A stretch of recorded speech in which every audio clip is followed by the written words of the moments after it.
Field marshal نے بدلتے security ماحول سے نمٹنے کے لیے سابق فوجیوں کی رہنمائی کو اہم قرار دے دیا۔ سپہ سالار کا سابق فوجیوں کے اعزاز میں استقبالیہ، خدمات اور قربانیوں کو خراج تحسین پیش کیا۔ فیلڈ مارشل عاصم منیر کا ملکی استحکام مضبوط بنانے میں ریٹائرڈ فوجیوں کے کردار کا بھی اعتراف۔ کہا سابق فوجیوں کا تجربہ، رہنمائی اور مسلسل وابستگی ادارے کا قیمتی اثاثہ ہے۔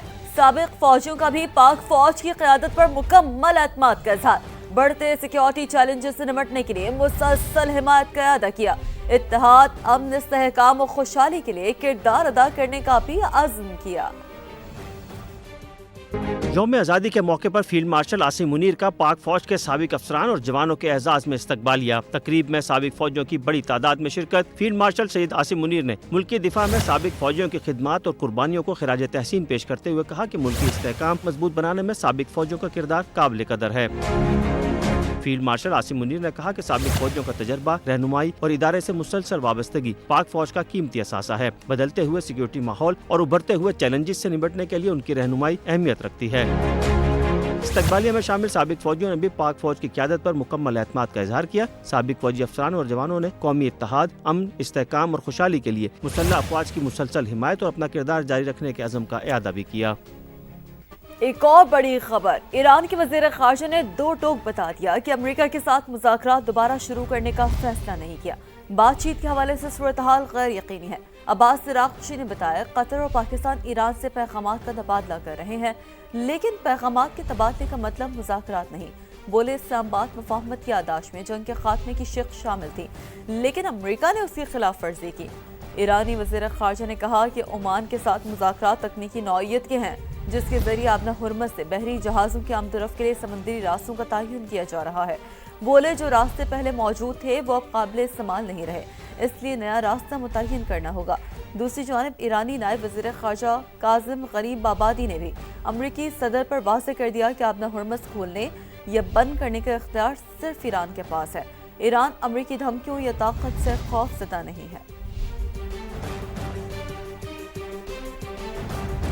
امریکی صدر کا ایک اور انوکھا اعلان سامنے آ گیا ہے۔ صدر ٹرمپ کہتے ہیں کہ بہت جلد آبنہ ہرمز کو امریکی علاقہ قرار دے دیں گے۔ ایران کو معاشی نقصان پہنچانے کی دھمکی بھی دی۔ کہا ناکہ بندی جاری ہے، کوئی ایرانی جہاز نہیں گزر سکتا۔ اب ایران نے حملہ کیا تو 100 گنا زیادہ طاقت سے جواب دیں گے۔ نیٹو کو پھر آڑے ہاتھوں لے لیا۔ کہا جب ہمیں ضرورت پڑی تو نیٹو ہمارے ساتھ نہیں تھا۔ After we finish defeating Iran, which is being very badly defeated, pretty soon I'll be declaring the Hormuz Strait a territory of the United States. Essentially, that's what it is. We have the blockade. No ships get through unless we want them to. But, and how about Venezuela? Venezuela was a one-day war. And now we work great with them. We've taken in millions and millions of barrels of oil. But we're doing really good. We're doing good in every way. You know, I built the military, and now I used it a little bit more than I wanted to, frankly, but that's okay, because we cannot let Iran have a nuclear weapon. Do we agree? Can't let it. Iran کے ساتھ جاری جنگ میں امریکہ کی پہلی ترجیح ملک میں تیل اور گیس کی قیمتوں کو کم رکھنا۔ دوسری ترجیح ایران کو جوہری ہتھیار حاصل کرنے سے روکنا ہے۔ نائب صدر جے ڈی وینس کا امریکی ٹی وی کو انٹرویو۔ کہا حالیہ تنازع کے ابتدائی دنوں کے مقابلے میں تیل کی قیمتیں اب نمایاں طور پر کم ہیں اور امریکہ کی کوشش ہے کہ یہ قیمتیں مزید قابو میں رہیں۔ امریکی نائب صدر نے کہا کہ توانائی کی قیمتوں میں اضافہ امریکی عوام و ملکی معیشت دونوں کے لیے مشکلات پیدا کر سکتا ہے، اس لیے قیمتوں کو قابو میں رکھنا واشنگٹن کی اولین ترجیح ہے۔ انڈونیشیا میں تباہ کن زلزلے نے تباہی مچا دی ہے۔ 20 افراد ہلاک اور درجنوں زخمی ہو گئے ہیں۔ حکام کے مطابق زلزلہ مقامی وقت کے مطابق صبح 4:58 پر آیا، جس کی شدت 7.7 اور گہرائی 35 کلومیٹر تھی۔ زلزلے کے باعث کئی عمارتوں کو نقصان پہنچا ہے۔ ساحلی علاقوں میں سونامی کی وارننگ جاری کی گئی، جو 3 گھنٹے بعد واپس لے لی گئی۔ آفٹر شاک سے لوگوں میں خوف و ہراس ہے۔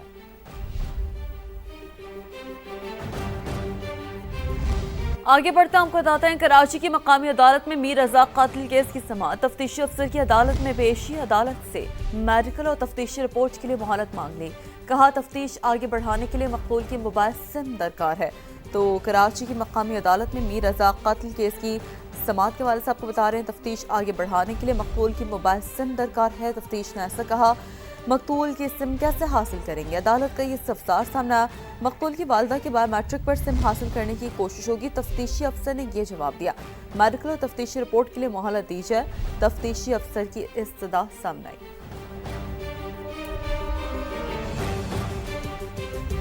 میر رضا کیس میں مقتول کے کاروباری پارٹنر محمد احمد کی درخواست ضمانت پر سماعت ہوئی. سٹی کورٹ کی مقامی عدالت نے محمد احمد کو بغیر اجازت شہر سے باہر جانے سے روک دیا ہے. عدالت نے محمد احمد کو تفتیش میں تعاون کرنے کی ہدایت کی، جبکہ درخواست ضمانت پر سماعت 24 اگست تک ملتوی کر دی گئی ہے.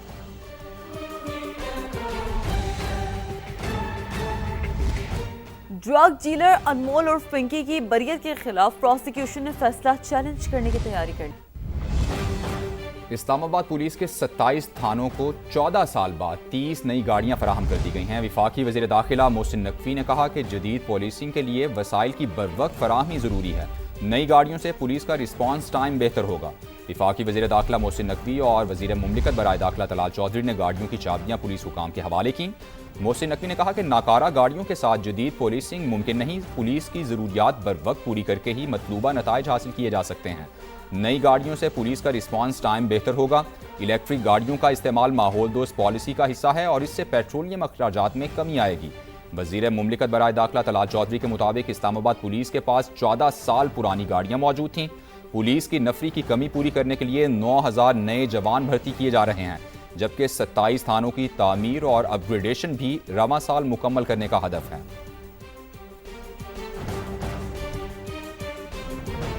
خیبر پختونخوا کے محکمہ لائف سٹاک میں 40 کروڑ روپے سے زیادہ کی بے ضابطگیوں کا انکشاف. محکمے کی 80 گاڑیاں غائب.